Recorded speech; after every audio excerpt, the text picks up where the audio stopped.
जैसा कि आप इस वीडियो में देख रहे हैं कि ये अजीब नुमा शक्ल का जानवर है जो शेर जैसी चाल से चलता आ रहा है और शेर की तरह ही अपने आप को झाड़ रहा है। आपसे मेरा सवाल है कि ये जानवर कौन सा है और ऐसा हलाल जानवर जो किसी दूसरे हराम या दरिंदे जानवर की शक्ल से मुशाबहत रखता हो, ऐसे जानवर की कुर्बानी जायज है? ये है तो बकरा, अब वो शेर की तरह उसका अंदाज है तो होता रहे। अगर ये वहशी यानी जंगली जानवर नहीं है तब तो कुर्बानी हो जाएगी।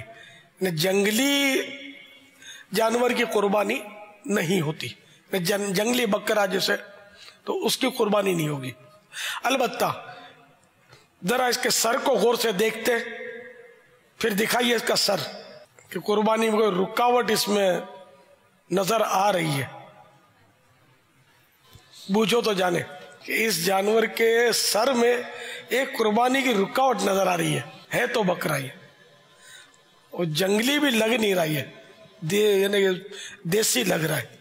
मेरे बापा जान, ये जो बकरा दिखाया जा रहा है तो इसका कान कटा हुआ है बापा, जिसकी वजह से कुर्बानी नहीं हो सकती। कान कितना कटा हुआ हो तो कुर्बानी नहीं होगी? पापा 1/3 से अगर ज्यादा कटा हुआ हो तो कुर्बानी नहीं होगी। इनका जवाब दुरुस्त हुआ?